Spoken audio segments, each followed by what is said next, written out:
Baiklah, Ibu dan Bapak sekalian yang berbahagia dan yang sangat saya hormati. Alhamdulillah pada malam hari ini, hari Selasa, tanggal 14 Oktober tahun 2025, kita masih diperkenankan untuk bersilaturahim dalam keadaan sehat, tidak ada aral melintang satupun. Alhamdulillah, mudah-mudahan barokah ya. Amin. Amin.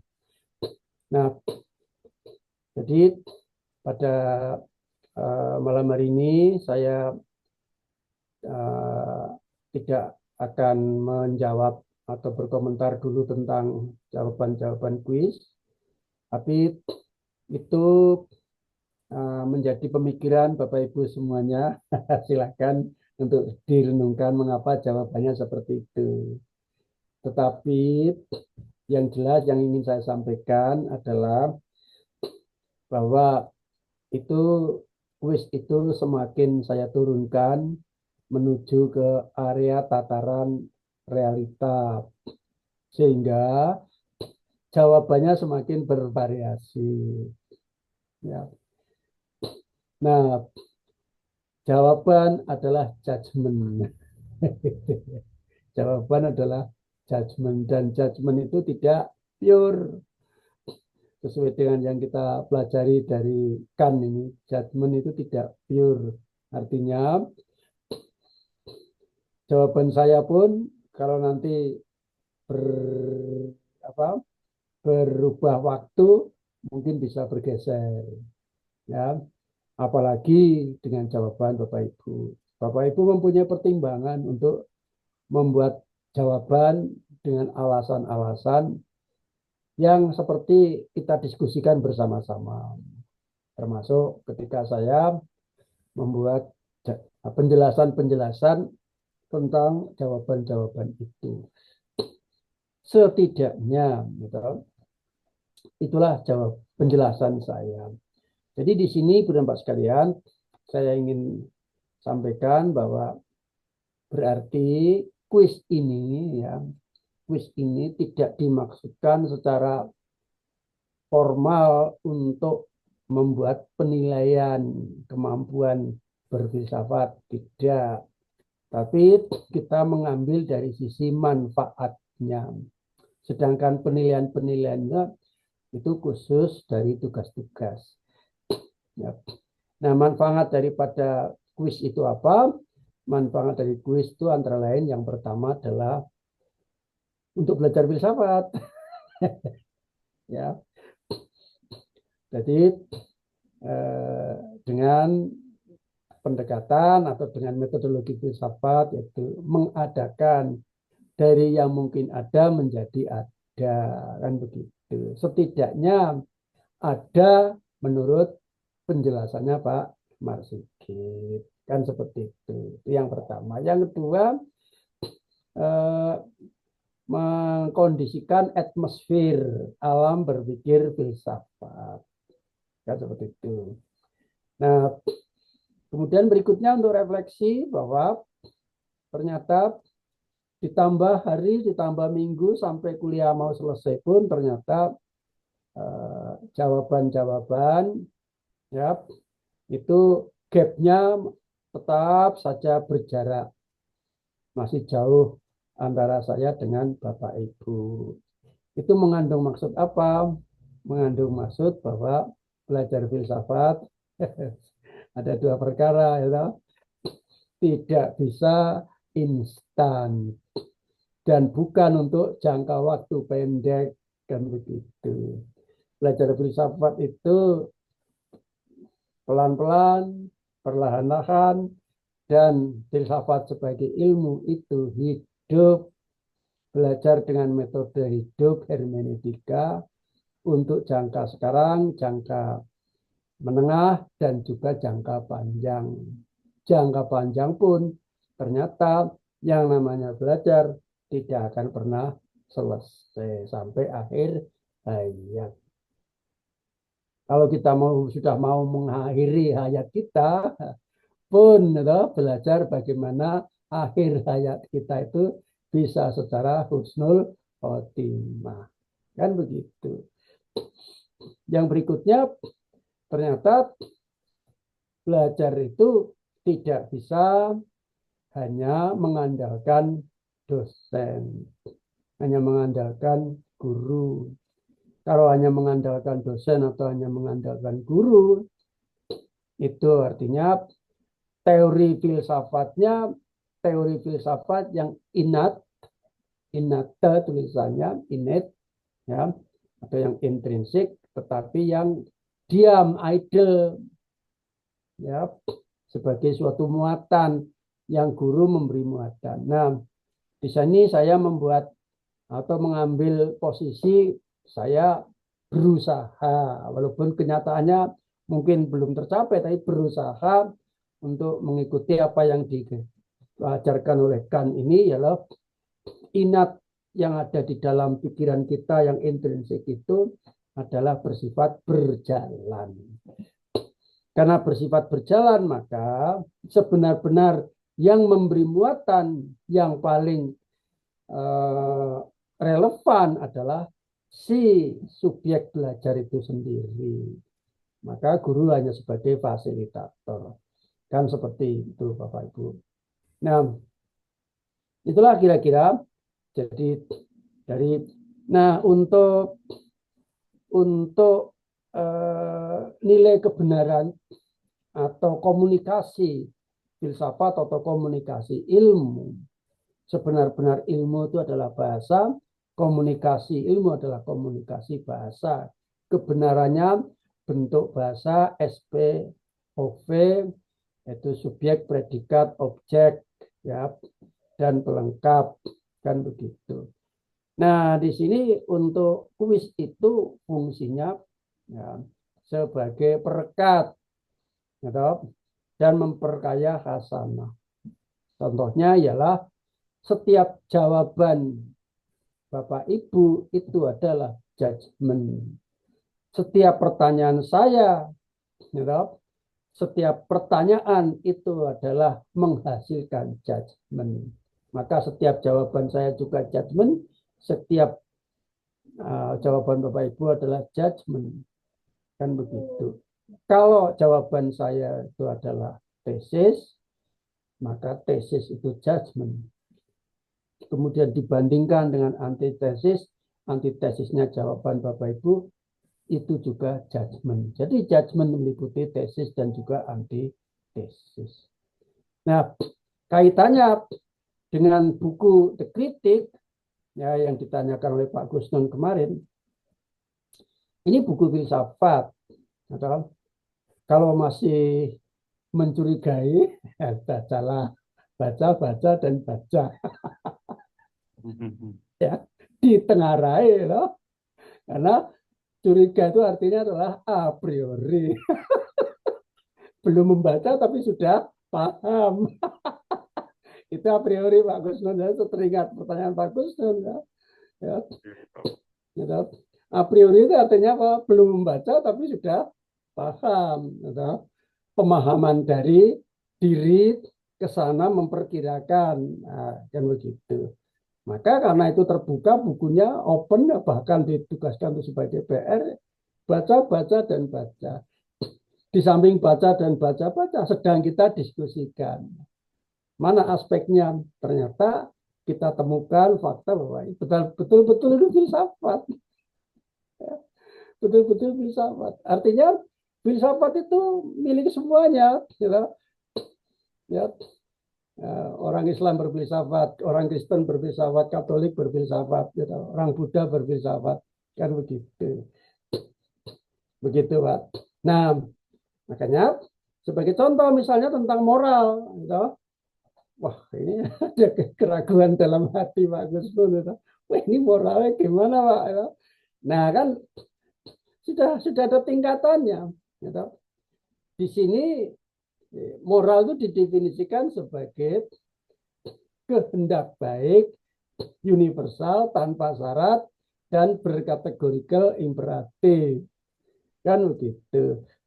Itu apa? Itu maksimal yang bisa dipikirkan. Gitu. Ya, itu maksimal yang bisa dipikirkan. Loh, kenapa Pak mesti Immanuel Kant, kenapa enggak Pak Marsikit saja? Ya, ya silakan. Saya coba atau Bapak Ibu coba cari atau buat yang setara dengan dia kalau bisa.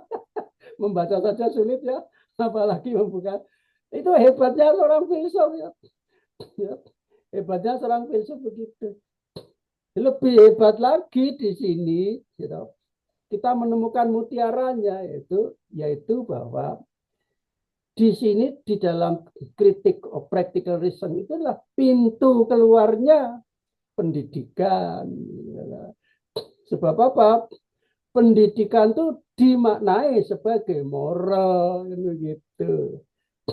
Coba Bapak Ibu cari di sana di tempat yang lain apa ada. Sama tuh Pak, atau di bawahnya ya, bahwa pendidikan itu sebagai moral secara eksplisit ya. Pendidikan sebagai moral. Sebagai moral itu artinya apa? Harus ada kehendak. Kehendak itu kehendak baik. Kehendak baik apa? Yang kalau bisa yang sumum bonum.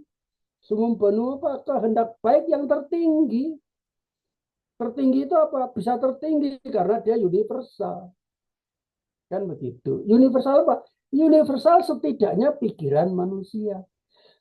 Loh, kalau yang dari Tuhan diberi tempatnya apa? Bahwa gitu, kebaikan dari Tuhan itu adalah sumum bonum, adalah kebaikan tertinggi pula gitu. Cuma ini yang baru kita pahami dari situ. Maka kalau sudah masuk spiritual, pendidikan dimaknai sesuai dengan dalil-dalil di bidang agama masing-masing. Mendefinisikan pendidikan sebagai apa? Sebagai bahwa itu bidangnya Pak Ustadz. Nanti kita ngaji bareng-bareng ya pada Pak Ustadz. Mungkin kepada Pak Sulaiman, pada Pak Gusnul ya. Makna spiritual dari pendidikan itu lengkap. Kalau Islam ya mulai dari hadisnya, dari Al-Quran, dari Sunnah Rasul dan sebagainya, keteladanan Nabi, ya begitu. Ya.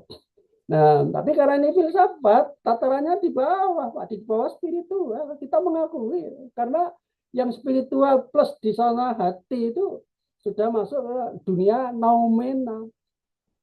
Kant sendiri sudah mengatakan dia hanya bisa memikirkan yang fenomena. Nah, itu nilai mutiaranya di situ. Jadi pendidikan moral sebagai moral value. Moral value harus ada niat. Jadi ya, pendidikan itu juga termasuk belajar. Jadi ya, sebenar-benar belajar harus ada niat, harus ada kehendak baik. Kalau tidak ada kehendak baik, ada niat, gitu, atau karena belajar kok dipaksa, itu namanya nggak akan belajar. Gitu. Jadi jangan coba-coba Bapak Ibu memaksa putra putri Bapak Ibu untuk belajar, pasti ya karena belum ada kehendak. Ini menurut teori ini, ya. Pasti itu bukan kejadian belajar, kan seperti itu. Sesuai dengan moral value-nya seperti itu. Nah, jadi pendidikan statusnya seperti apa? Pendidikan gitu, statusnya adalah individual yang bersifat eksternal gitu. Pendidikan itu individual yang bersifat eksternal. Tapi kalau pendidikan masyarakat, kalau begitu objektif, gitu, bersifat objektif yang bersifat eksternal, kan begitu. Begitu. Nah, sedangkan kalau sudah intrinsik, ya, internal di dalam diri pribadi, ya, itulah pintunya menuju ke spiritual, gitu ya. Jadi spiritual juga bisa melalui masuknya bisa internal subjektif, gitu, ya, bisa melalui internal secara subjektif ke spiritual atau spiritual dalam arti komunal, yaitu yang bersifat objektif eksternal. Apa misalnya? Misalnya umat Muslim. Umat Muslim secara keseluruhan berspiritual. Dia punya kehendak bersama. Misalnya kehendak mau merayakan Hari Raya Idul Fitri, ternyata ada dua kendala, ada dua perbedaan. Yang satu pakai hisab, yang satu pakai ru'yah. Dalam filsafat ini mudah, bisa berdasarkan perhitungan, ru'yah berdasarkan pengamatan. Gitu. Yang satu kan rasionalisme dan yang satu kan empiris. Ya. Kan memadukan itu. Apakah ada perpaduan itu? Wah, belum ada ya. Belum ada. Gitu. Mungkin perpaduannya ya kalau ada rapat, gitu, rapat Departemen Agama itu menjelang penentuan Hari Raya Idul Fitri itu ya. Nah itu komprominya di situ mungkin ya, untuk bersama-sama atau bolehlah beda-beda, ya, tidak ada masalah ya, silahkan ya. Yang penting jaga persatuan, perdamaian dan kerukunan kan begitu. Baik. Nah, sekarang saya ingin ingin mengekstensikan setelah kita bereksperimen di dunia mikro, ini itu mikrokosmis, makrokosmos, gitu. Di dunia mikro. Nah, ini saya di tempat lain juga menjelaskan apa maksudnya mikrokosmis dan makrokosmis. Gitu. Kalau saya mikirnya gampang banget atau gampang sekali kan begitu. Gitu. Kalau mikro itu adalah isinya, maka makro itu adalah wadahnya. Gitu aja. Ya. Kalau mikrokosmis itu adalah realitanya, maka makrokosmos itu adalah pikirannya. Gitu kan? Gitu. Kalau mikrokosmis adalah contohnya, maka makrokosmos adalah ya, rumusnya atau dalilnya atau doktrinnya. Kalau mikrokosmis adalah ya, pelaksanaan atau syariatnya gitu ya, maka makrokosmis adalah hakikatnya, kan seperti itu. Demikian seterusnya, demikian seterusnya. Maka saya akan berhermeneutika. Akan berhermeneutika. Ya, saya akan berhermeneutika. Ya, melampaui daripada para filsuf-filsuf, bagaimana perjalanan konsep pendidikan melalui para filsuf dalam sejarahnya, kan seperti itu. Baik, saya akan share ya. Saya akan share ya.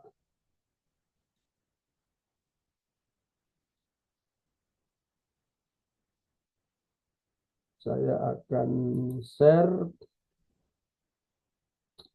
Saya bisa share belum ya? Bapak? Belum, Prof. Coba tolong supaya saya bisa share. Belum, Prof. Ya. Belum, Prof. Tapi saya bisa share toh? Bisa, Prof. Bisa, Prof. Ya.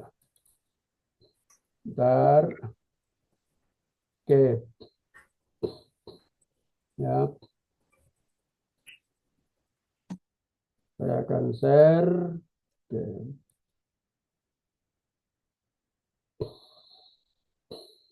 Baik. Sudah Bapak Ibu? Sudah, Prof. Baik. Para filsuf klasik ya. Ini filsuf klasik zaman Yunani kuno ya. Kemudian ini ada filsuf zaman modern ya. Filsuf zaman modern. Ada Immanuel Kant, ada René Descartes ya. Ya. Kemudian filsuf kontemporer. Saya ambil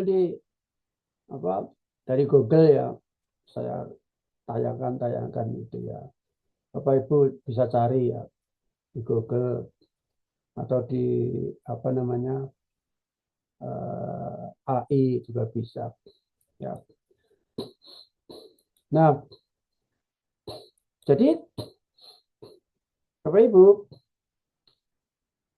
kalau kita sudah mengembangkan perspektif atau wawasan berfilsafat secara umum, akan menjadi dimudahkan dalam kita melakukan telaah filsafat bidang. Misalnya filsafat pendidikan itu bidang, filsafat matematika itu bidang, filsafat biologi, filsafat teknik, ya, filsafat kebudayaan, filsafat olahraga dan seterusnya itu bidang. Nah, Bapak Ibu, di filsafat bidang-bidang itu ada prinsip umum ya, atau ada kecenderungan umum, yaitu kesamaan. Ya, kesamaan dari hubungan antara ontologi, epistemologi, dan aksiologi. Apalagi tadi dikatakan menurut Immanuel Kant bahwa pendidikan itu sebagai moral. Karena sebagai moral, sebagai etik dan estetika, di situ maka pendidikan masuk kategori aksiologi.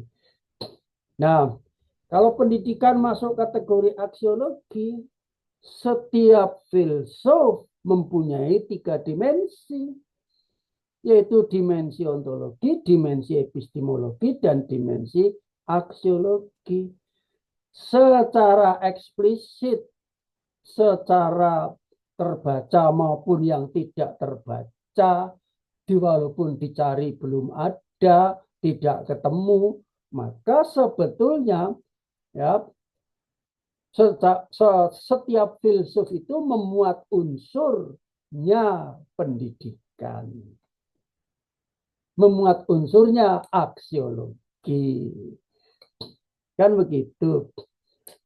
Nah, maka aksiologi, epistemologi, dan ontologi dari kesemuanya itu garis besarnya, backbone-nya adalah pada pikiran atau kepada reason atau kepada rasionalitas.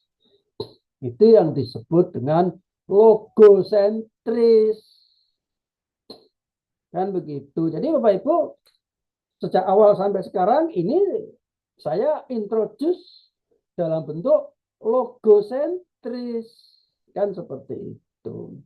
Loh Pak, kalau yang tidak logosentris atau apakah ada? Ada. Ya, ada. Ya, logo itu dari kata-kata logiko, logika, logosentris, memikirkannya. Terus kalau yang tidak logosentris itu apa? Analitik sentris.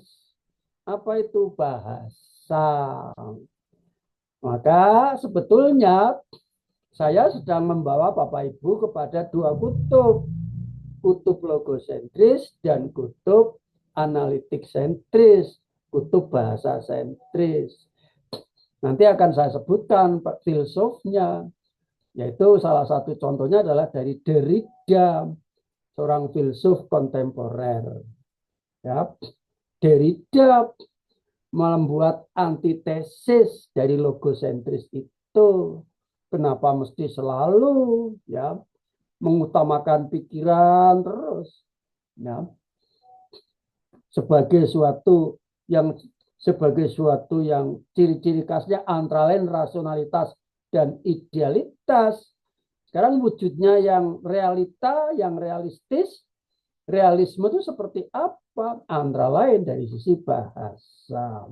Maka lahirlah filsuf ya kontemporer lainnya, yaitu Sir Bertrand Russell. Ya, Sir Bertrand Russell itu sampai-sampai menganggap matematika sebagai bahasa. Begitu, Ibu. Sampai-sampai menganggap matematika sebagai bahasa. Itulah tanda-tandanya di akhir zaman sekarang ini sudah mulai, ya, kecenderungannya sudah mulai menjadi laten, ya, innate, mengakar dalam setiap pikiran, apalagi Gen Z, ya, tahu, bahwa wacana bahasa itu menjadi yang utama. Nah, bahkan di medsos-medsos yang kita ikuti setiap hari perpolitikan itu, ya toh, ngomong dulu, benarnya nanti dulu. Benar salah kan logiko, ya. Tapi kalau ngomong dulu, itu sekarang ada kecenderungan semacam itu. Tapi pelakunya kan tidak menyadari. Yang menyadari adalah yang merefleksikan, yaitu yang belajar filsafat seperti kita-kita ini. Gitu. Kenapa sekarang terjadi banyak hoax dan sebagainya? Itulah akibatnya. Andai kata logika dipinggirkan, apa yang terjadi? Kan begitu. Yang diutamakan adalah diksi, yang diutamakan adalah wacana, ya, wacana. Nah, kalau dalam bahasa pilpresnya ya omon, gitu kan. Realitanya atau kebenarannya nanti dulu, itu kan. Yaitu karena sebagai antitesis dari logika tadi. Tapi kan sebetul-betulnya manusia kan nggak bisa hitam putih, gitu. Kita kan selalu berinteraksi, berjarak antara logika dengan bahasa, ya, rasionalitas dengan bahasa, kan begitu. Bahkan kita memandang bahwa bahasa itu sebagai rumah daripada logika. Dan juga memandang bahwa sebenar-benar bahasa adalah logika. Itu interaksinya, itu judgement-nya. Kan seperti itu. Kita bisa membuat judgement yang banyak itu kan karena sudah mempelajari aspek filsafatnya. Gitu, ya. Baik, kita cermati beberapa ya.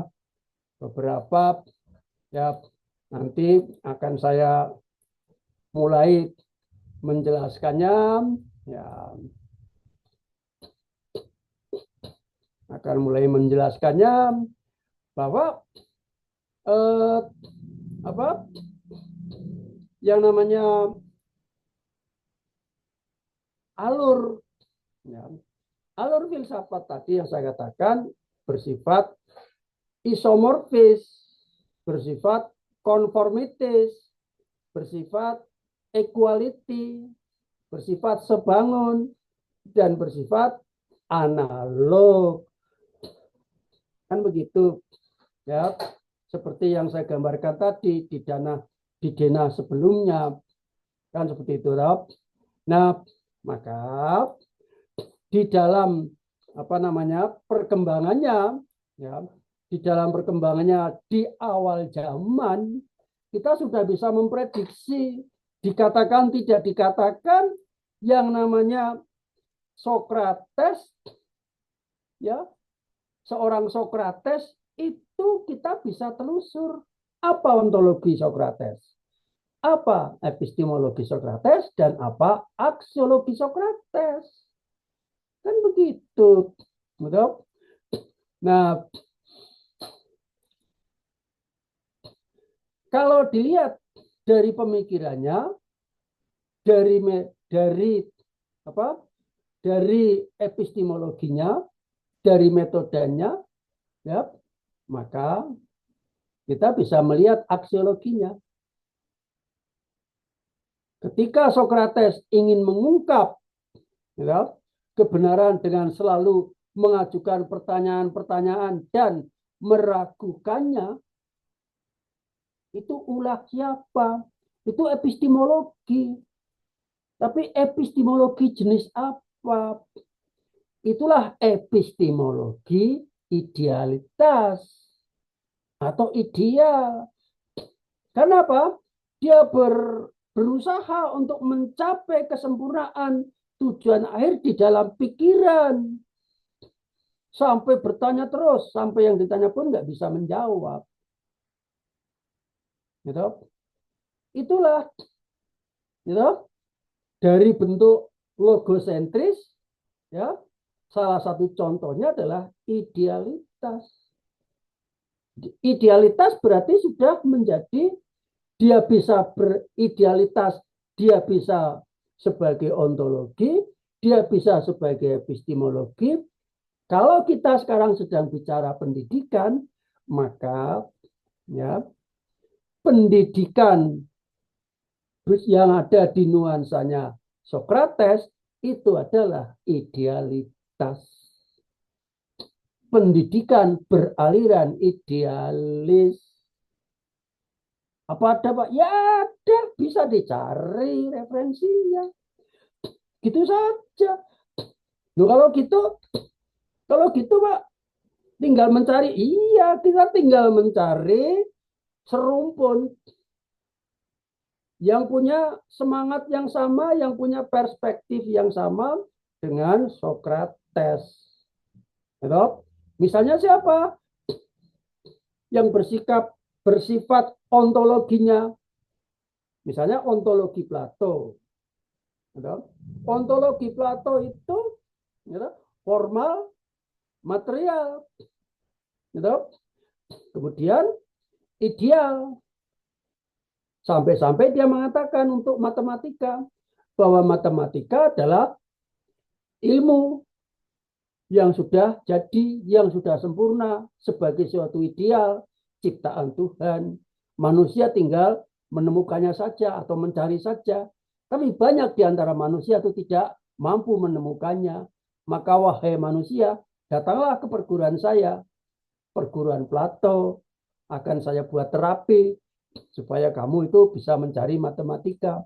Sebagian dari Anda itu nggak mampu mencari matematika karena jiwamu itu tertutup oleh badanmu itu. Maka saya akan memberikan resep-resep. Gitu? Gimana caranya? Kamu mengurangi ini, makan ini, tidak makan itu, dan sebagainya. Misalnya seperti itu. Gitu?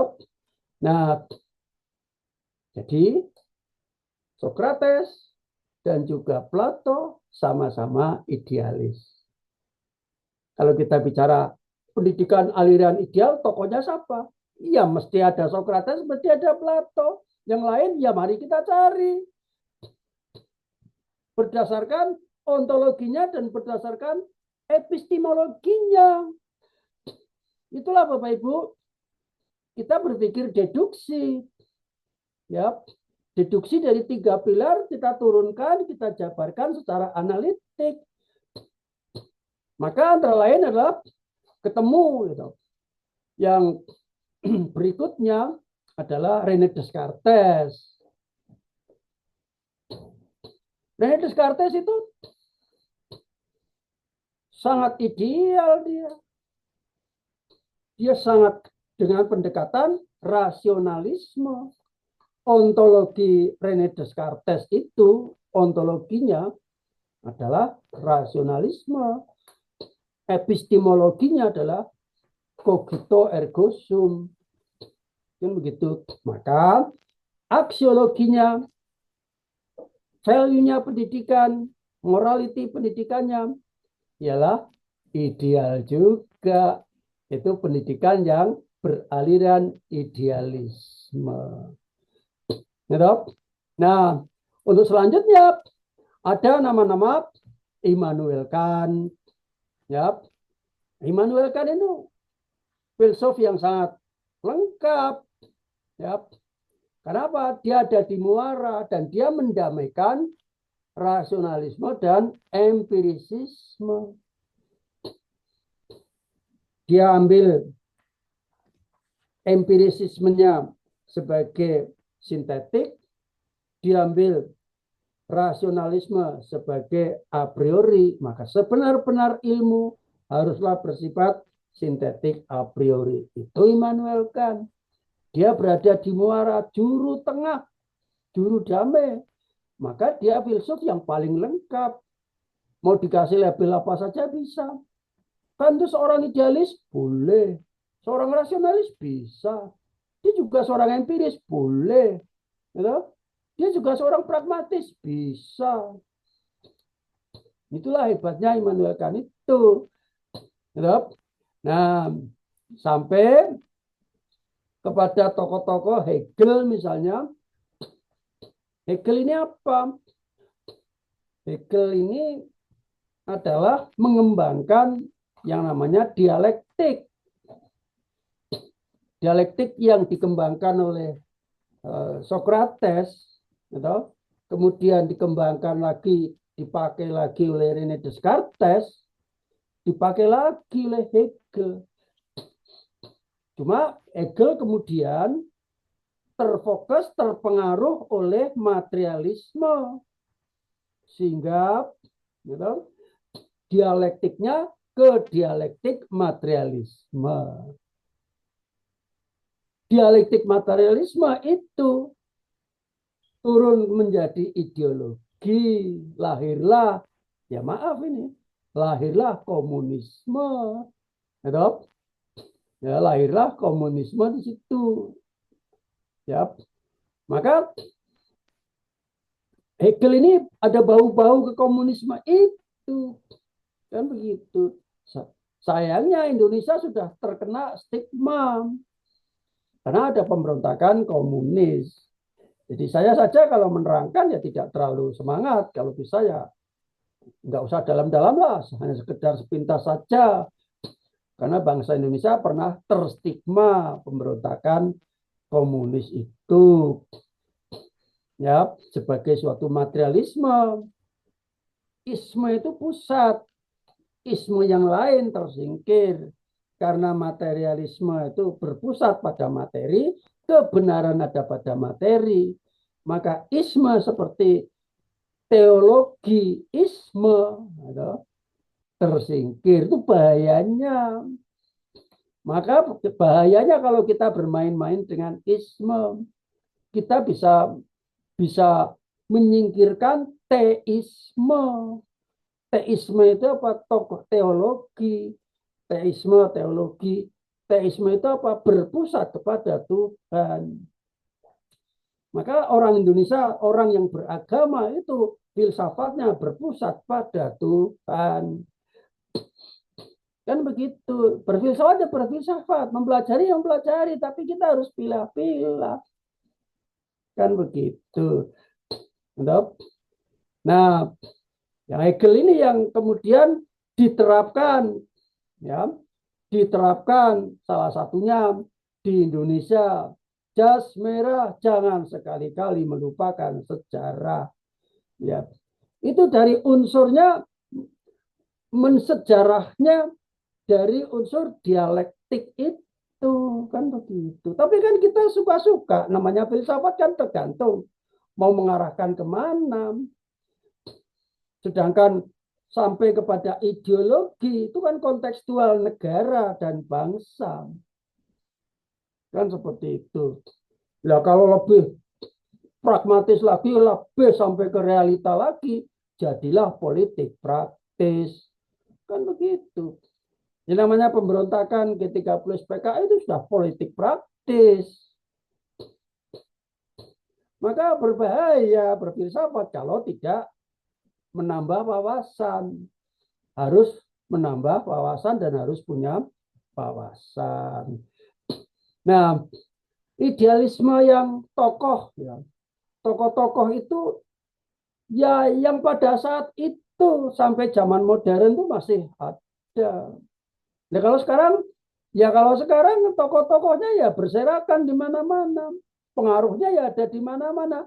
Yang kita alami separuh hidup kita itu idealisme. sedangkan separuh hidup yang lain daripada diri kita adalah realisme. Tapi kalau tokoh filsafatnya kan tidak harus selalu muncul setiap saat. Maka yang tercatat, ya, idealisme seorang idealis dalam bidang pendidikan yang tercatat bagian akhir itu adalah misalnya pada awal tahun 1900, ya, 10 atau 1900 sampai 20, itu ada yang namanya Royce. Nah, Royce ini sangat ideal sekali, ya. Bahkan dia mempunyai teori, ya, untuk pendidikan, untuk belajar dan sebagainya menggunakan teori embodiment. Embodiment itu ya kalau secara harfiah mungkin ya diletakkan atau dilekatkan atau ditemplokan, digemblokkan begitu mungkin seperti itu ya, embodiment seperti itu. Nah, sampai sekarang banyak juga pengikutnya. Jadi Ibu dan Bapak sekalian sebetulnya dilematis kalau kita itu mau mengungkap sejarah pendidikan lewat filsafat ini. Karena apa? Seakan-akan kita membangunkan kembali, ya, teori-teori tempoe doeloe, tempo dulu. Ya. Seakan-akan kita membangkitkan kembali, merelevankan kembali. Padahal sebetulnya beberapa diantaranya sudah out of date, yang sekarang yang kontemporer dan sebagainya sudah ada semacam itu. Nah, itu tadi mainstream, ya, mainstream daripada idealisme sampai kepada abad pertengahan, sampai kepada zaman modern. Apakah masih ada jejaknya? Ya bisa dicari sebetulnya. Walaupun di dalam sejarah filsafat mungkin sudah tidak tercatat. Misalnya di dalam matematika lahirlah seorang Hilbert. Hilbert itu adalah tokoh matematika. Dia adalah si pembuat matematika yang sekarang dipelajari semua orang matematika murni di perguruan tinggi. Itu matematikanya Hilbert. Ibaratnya itu gurunya matematika, mau ziarah ya sama Hilbert itu. Halo? Untuk matematika. Lah apa kaitannya? Hilbert ini juga seorang idealis. Walaupun namanya tidak terdaftar di deretan nama-nama filsuf yang pendidikan ideal, tidak terdaftar. Kenapa? Karena dia spesifik ke matematika.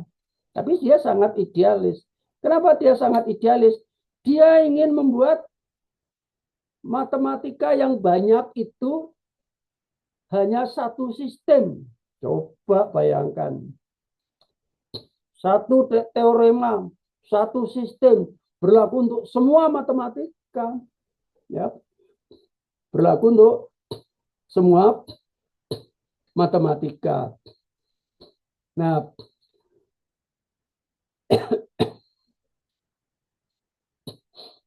apakah masih kelihatan Bapak Ibu gambarnya? Masih. Ya. Masih, Prof. Nah, bentuk lain daripada idealisme dengan sendirinya berdasarkan dari apa yang dikerjakan oleh Hilbert adalah formalisme. Ya, formalisme.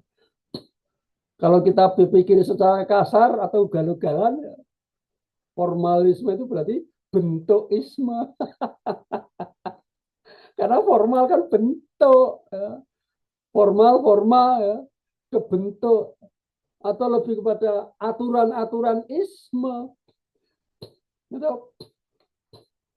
Nah, baru di dalam proses si Hilbert ini punya murid yang namanya Tuan Gödel. Dia hidupnya tahun sekitar kita itu merdeka tahun 1945 kira-kira itu ya. orang Jerman ya. Tuan Gödel ini sangat cerdas. Dia muridnya Hilbert. Dia sudah menemukan teori atau teorema tentang ketidaklengkapan. Suatu sistem kalau ingin lengkap pasti tidak konsisten. Sedangkan suatu sistem yang kalau ingin konsisten maka tidak lengkap. Ini apa penerapannya? Ya, ini penerapannya apa? Suatu sistem yang konsisten, kalau ingin ke sistem itu konsisten, maka dia tidak lengkap. Ini mengandung apa? Berarti sistemnya sangat sederhana.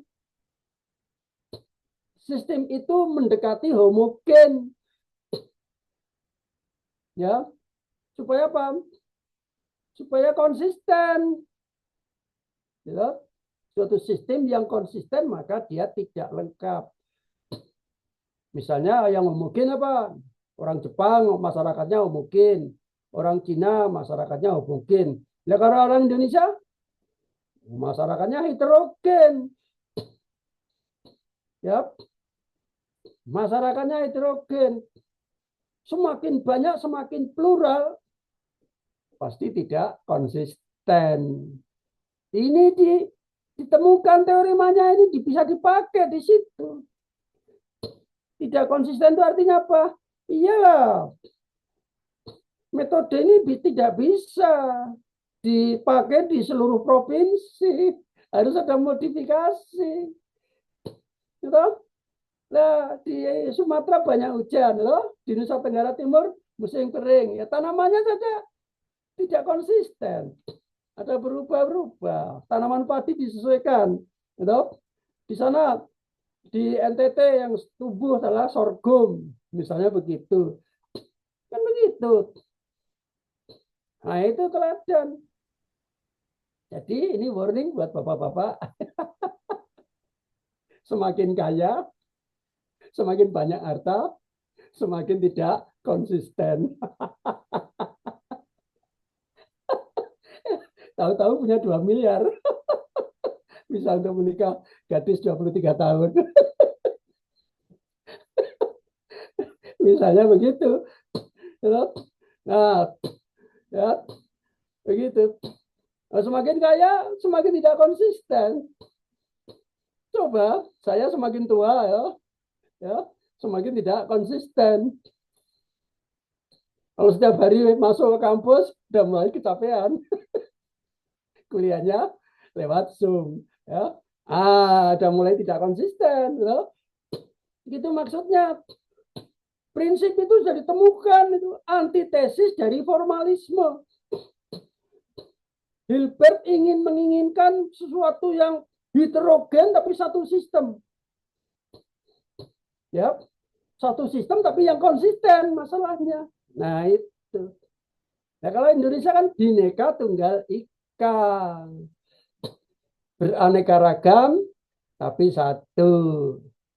Ya walaupun satu tetapi beraneka ragam. Levelnya beda. Ya. Levelnya beda. Maka harus ada penyesuaian. Bisa diterapkan di situ. Begitu, Pak Ibu. Ini luar biasa ini temuan matematika, tapi bisa diterapkan di ilmu-ilmu sosial. Jadi akhirnya apa? Gagal. Hilbert gagal membangun matematika yang sangat besar yang menampung komputer, statistika, aljabar, geometri, semua dengan satu sistem. Gagal. Akhirnya ada matematikawan akhir zaman kemarin di Indonesia, matematikawan besar tapi nggak terkenal, dikenal hanya bagian kalangan tertentu, ya. Almarhum Profesor RMCT Suharto, dia dari Gajah Mada, kelahiran dari Solo, ya. Dia menyatakan sebenar-benar matematika itu multifaset.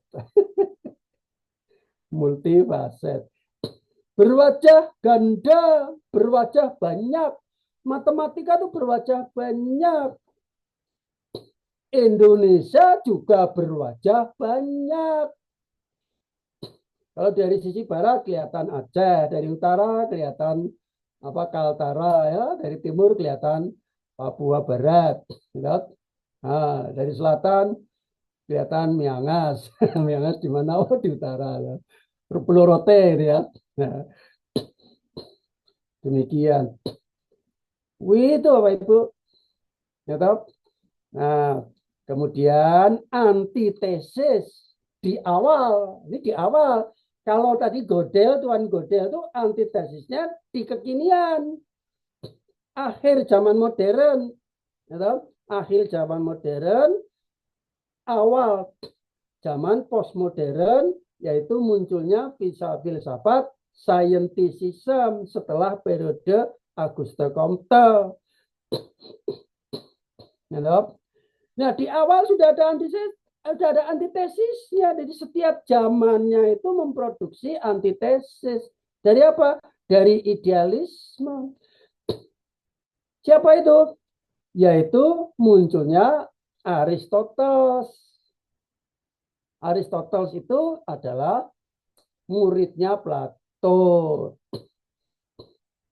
Aristoteles tidak setuju dengan pendapat Plato bahwa pikiran itu absolut, pikiran itu mutlak, matematika absolut, matematika itu mutlak, ideal.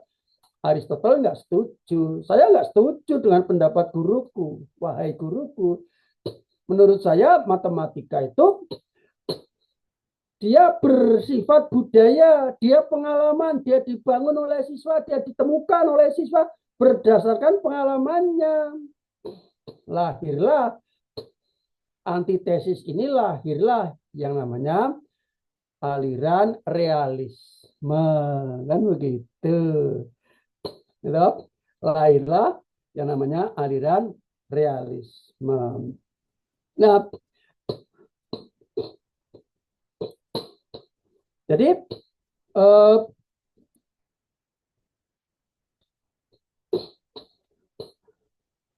aliran realisme ini juga banyak pengikutnya. Gitu? Jadi banyak pengikutnya. Artinya apa? Realisme yang dipikirkan oleh Aristoteles itu mengalir melalui beberapa tokoh. Misalnya itu ada Francis Bacon, ya. Kemudian ada Hobbes, ada John Locke yang menghasilkan teori tabula rasa, gitu kan. Nah, sampai kepada David Hume yang akhirnya melahirkan dari realisme menghasilkan empirisisme, kan begitu. Gitu? Menghasilkan empirisisme. Nah, jadi Bapak Ibu, kalau kita lihat dari sejarah perkembangannya, ya, dari Aristoteles sampai kepada sampai kepada David Hume, itu liku-likunya cukup banyak, ya. Liku-likunya cukup banyak. Jadi misalnya Aristoteles itu, ya, Aristoteles itu menghendaki bahwa untuk belajar di dalam pendidikan itu perlu yang namanya pembiasaan. Perlu yang namanya pembiasaan atau habituation. Melalui apa? Melalui pengalamannya, kan begitu. Ya. Sedangkan apa yang dipikirkan oleh Aristoteles kemudian dilaksanakan oleh Francis Bacon. Francis Bacon sangat menghargai nilai-nilai pengalaman yang dikembangkan oleh Aristoteles, kan gitu kan. Nah, kemudian lahirlah pemikiran John Locke misalnya, ya, dengan teori belajar ada tabula rasa. Nah, itu kan kita menjadi agak awkward. Kenapa kita bangkitkan kembali? Well, tabula rasa kan juga seakan-akan menulisi kertas putih, ya. Ya, sementara konsep sekarang itu enggak seperti itu. Sebetulnya agak bertentangan, ya. Tapi ya John Locke ini dikategorikan juga sebagai realisme begitu, gitu. Sebagai realisme. Nah, dari dari David Hume itu sangat seru ketika dia membuat antitesisnya kepada René Descartes, seorang idealis. Dengan demikian pendidikan juga alirannya adalah aliran yang idealis. Kan begitu.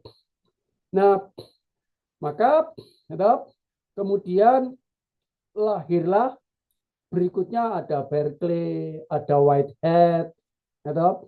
Whitehead ini sangat peduli kepada siswa, ya, sangat peduli kepada siswa, bahkan membuat teori-teori tentang belajar, gitu, dari Whitehead ini. Padahal dia juga lahir di antara tahun 1900-an begitu kan. Misalnya langkah-langkah untuk belajar atau membangun hidup itu ada 3 langkah. Langkah pertama adalah langkah perasaan cinta, ya. Jadi untuk anak-anak itu lebih diutamakan untuk mencintai segala sesuatu. Kemudian yang berikutnya adalah mulai daripada eksplorasi, berlatih, ya, identifikasi secara precise, secara tepat. Dan yang bagian akhir, langkah berikutnya adalah dia berusaha untuk melakukan generalisasi. Nah, pada akhirnya Russell, ya, Sir Bertrand Russell ini yang kemudian mengaitkan antara realita dengan bahasa sebagai suatu realita, yang nantinya, akan ditangkap, ya, oleh filsuf bagian akhir, yaitu filsuf postmodern. Sekarang kita mempunyai filsuf postmodern untuk saat-saat yang seperti ini. Tapi sebelumnya, antitesis atau pertentangan antara ideal dan realitas di dalam filsafat pendidikan itu juga memunculkan filsafat pendidikan yang namanya pragmatisme, yang namanya pragmatisme. Seperti misalnya tokoh-tokohnya adalah Rousseau, kemudian juga Charles Darwin, ya, John Dewey, Nah, si Rousseau ini, sangat peduli keterkaitan antara siswa dengan peradaban, dengan peradaban atau masyarakat yang melingkupinya atau miliunya Rousseau ini. Bahkan dia sangat khawatir karena apa? Karena sebetul-betul siswa semuanya itu pada hakikatnya awalnya bekalnya adalah bekal baik. Tapi dikarenakan pergaulan dan masyarakat yang tidak tepat, maka dia bisa menjadi buruk, kan seperti itu. Nah, sedangkan Charles Darwin ini masih pendidikan yang pragmatis sifatnya. Charles Darwin ini bapaknya scientism. Ya. Dia mulai melakukan percobaan-percobaan, melakukan metode saintifik, untuk melakukan eksplorasi dan mengembangkan aspek-aspek pendidikan dengan metode saintifik. Salah satu teori yang terkenal adalah teori evolusi. Tapi di situ melalui percobaan-percobaan. Nah, maka setelah pragmatisme ini nanti akan muncul filsafat scientificism, kan begitu. Nah, kemudian untuk apa namanya sampai mulai dari pragmatisme itu nanti ada rekonstruksionisme melalui apa perjalanan yang panjang juga nanti akan muncul eksistensialisme, gitu. Eksistensialisme itu ini menindaklanjuti dari apa yang dipikirkan oleh René Descartes. Saya ada maka saya berpikir. Kalau kemudian ditindaklanjuti, itu kan tataran pikiran. Kalau kemudian tataran wacana, saya ada karena saya omon-omon. Atau itu bicara. Diturunkan ke bawah, saya ada karena saya menulis. Turunkan lagi ke bawah, zaman milenial sekarang, saya ada karena ada koneksi ke internet. Ada pulsa. Pak Marsikit ada karena ada Zoom. Itu wujud daripada eksistensialisme. Kalau dikembangkan dari René Descartes. Tokoh-tokohnya itu bisa Kierkegaard, Faber, Nietzsche, Sartre, ya, Maxim, dan seterusnya. Kan begitu. Nah, kemudian yang penting ini adalah yang perlu kita ketahui adalah pendidikan mengalir sampai sekarang, sampai zaman postmodern. Ya, apa ya, ciri khas dari postmodern ini? Dari banyak tokoh postmodern itu yang paling menonjol itu adalah tokohnya yang namanya Derrida. Derrida ini belum lama. Dia lahir zaman kemerdekaan Indonesia itu sekitar tahun 1930-an dan meninggalnya belum lama juga, lebih tahun 2000 ya. Tahun 2000 berapa itu seorang Derrida ini seorang filsuf ya yang terang-terangan dia menantang ya daripada logosentris, gitu. Yang tadi saya katakan, dia lebih kepada mengintrodusir bahwa sebenar-benar hidup itu adalah bahasa, sebenar-benar pikiran itu adalah bahasa, sebenar-benar logika itu adalah bahasa, sebenar-benar matematika itu adalah bahasa, sebenar-benar realita itu adalah bahasa. Maka semua yang mungkin dan semua yang ada dan yang mungkin ada adalah bahasa.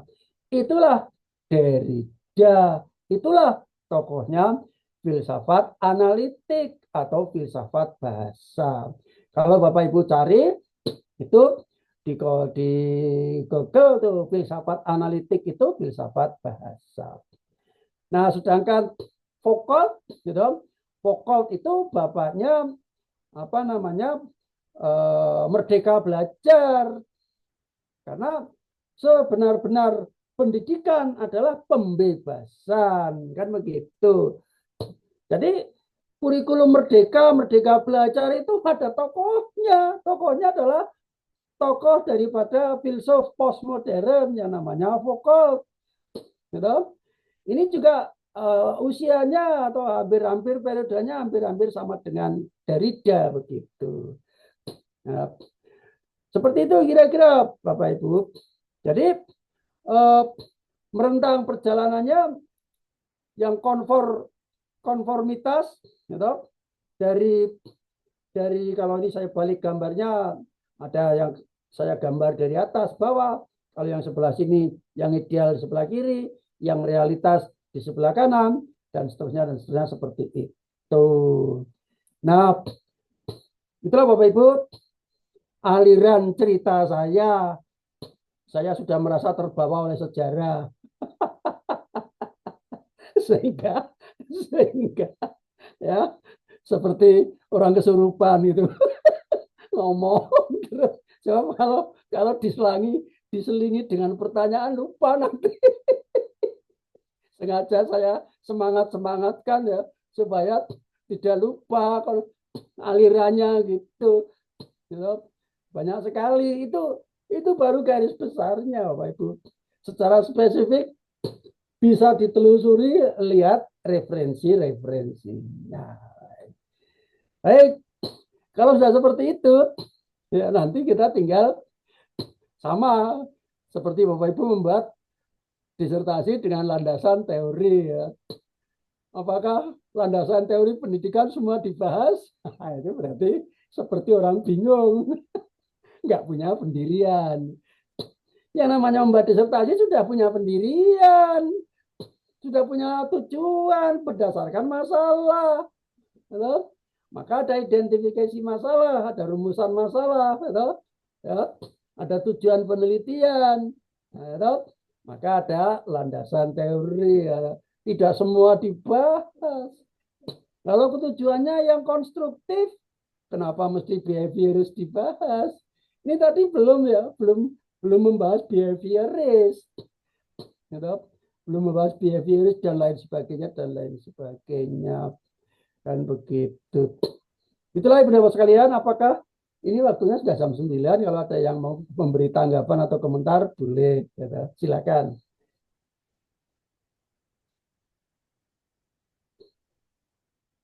Saya, Prof. Pak Sulaiman, silakan Pak. Iya, di dalam buku Immanuel Kant kan mengatakan bahwa salah satu kan mengenai moral ya. Ya, Tapi di dalam situ kan menjelaskan bahwa moral itu dikategorikan sebagai modern filosofi landscape gitu. diulangi Bapak pertanyaannya.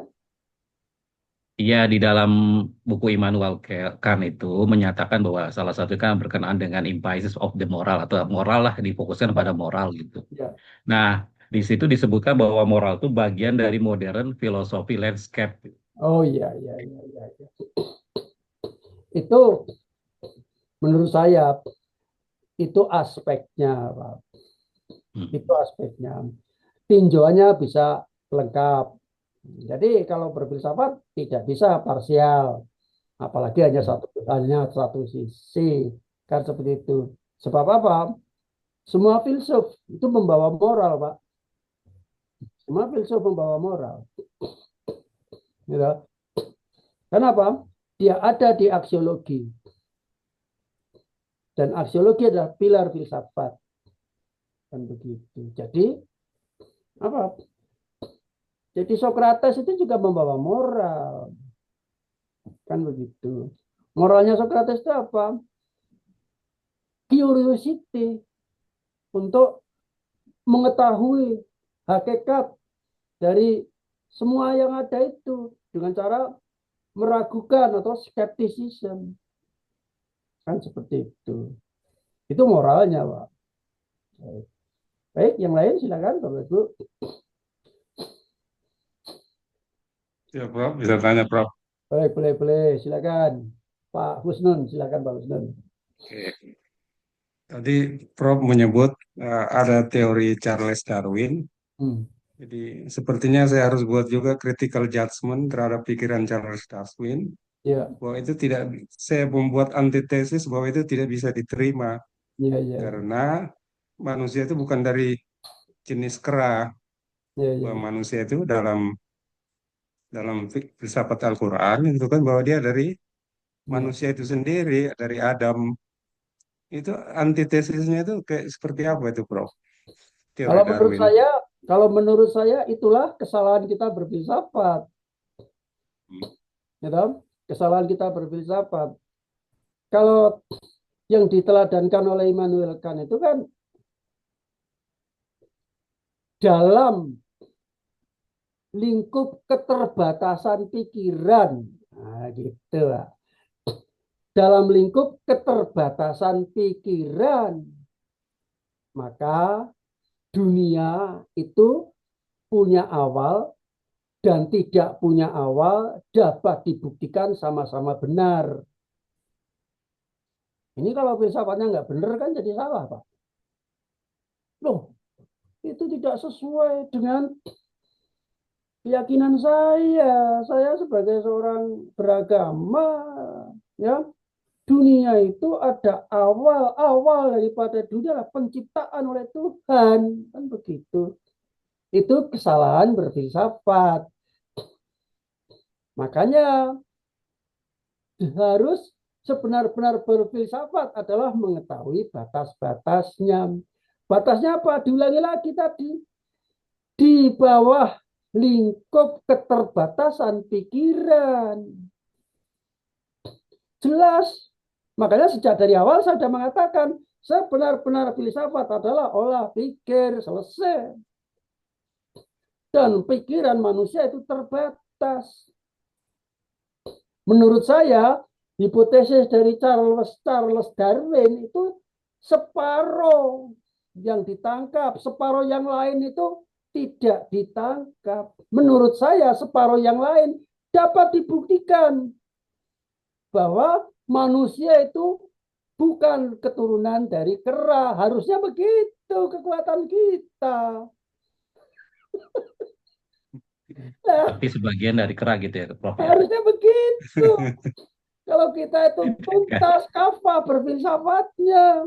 Iya, sebagian dari kera kan itu zaman Nabi Musa gitu. Iya, makanya kemudian ya kalau saya ditanya, ya saya kemas lagi karena ini domain filsafat. Maka di bawah kerangka keterbatasan pikiran, gitu, Charles Darwin membuktikan bahwa manusia adalah keturunan kera. Oke. Ya, oke, nggak ada masalah. Silakan buktikan. Oh iya. Sekarang saya juga ingin membuktikan di bawah kerangka keterbatasan pikiran saya bisa membuktikan bahwa manusia bukan keturunan kera. Harusnya begitu. Itulah orang Muslim yang cerdas. Siap, Bro. Sama, ini persis sama, gitu. Dengan yang dialami oleh Immanuel Kant. Awalannya kalau kita nggak tuntas berfilsafat aja bingung. Waduh, kenapa Immanuel Kant mengatakan dunia itu ada awal dan tidak ada awal, sama-sama benar. Wah, ini nanti dikafir-kafirkan kita. Itulah, gitu, kecerdasan kita ya. Makanya nggak sembarang orang berfilsafat. Dan nggak boleh berfilsafat itu sepenggal-penggal. Ya, harus tuntas dan harus komprehensif dan harus tepat sesuai ruang dan waktunya. Nggak bisa sembarang warung kopi kita berfilsafat. Kan begitu. Kalau aspek atau manfaatnya boleh kita ambil yang bermanfaat. Maka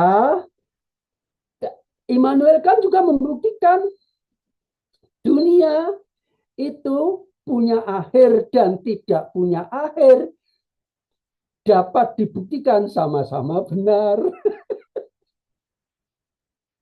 Oh iyalah, dunia pikiran saja kok bingung.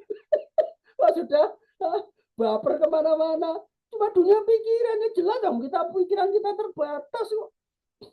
Gitu. Ya gitu kan. Dan Immanuel kan membuktikannya dengan bahasa yang semuanya betul. Andai kata tidak punya awal, ini terbukti. Andai kata dunia punya awal, maksudnya dunia itu dunia pikiran. Sama saja dengan teori Charles Darwin gitu. Gitu ya Pak. Mudah-mudahan Bapak kemudian nanti berdaya ya di dalam. Ini penting ini. Ya. Ini pertanyaan Bapak ini penting banget ya. Nanti untuk itu separuh fakta yang tersembunyi bukan disembunyikan, gitu. Karena orang nggak menemukan, gitu loh. Tapi saya menggali dari filsafatnya Immanuel Kant itu sejak awal aku sudah menggariskan bahwa sebenar-benar filsafat olah pikir titik spiritual ke sana hati-hati ya. Mana mungkin pikiran kita bisa mengejar hati ya. Dikir saja kalau kita kusuk bisa tertidur. Apa artinya? Tertidur itu pikirannya berhenti. Dikirnya insya Allah jalan. Gitu. Kan begitu. Begitu Pak Kusnul? Iya, nggih, Prof. Ya. Yang lain silakan. Baik Bapak Ibu, karena sudah malam ya. Mungkin saya mohon maaf terlalu semangat. ya, ya, ya. begitu. Mungkin semoga menjadi motivasi untuk kita semuanya. Ya, sekali lagi saya minta maaf kalau ada kesalahan dan kekurangannya. Saya mengucapkan selamat berkarya, selamat membaca, selamat menyelesaikan studinya. Ya. Khususnya kepada ibu-ibu, ya, saya mengucapkan selamat luar biasa kepada ibu-ibu itu ya, harus ngomong cucu mungkin, ngomong putra, ngomong suami, ngomong mertua, ya, banyak sekali tanggung jawab ya. Jadi kalau ibu-ibu kuliah itu luar biasa perjuangannya gitu ya. Baik, sekali lagi mudah-mudahan pertemuan kita membawa barokah untuk kita semuanya. Mari kita akhiri pertemuan kita dengan berdoa, disilakan. Alhamdulillah. Cukup. Assalamualaikum warahmatullahi wabarakatuh. Waalaikumsalam Assalamualaikum warahmatullahi wabarakatuh. Boleh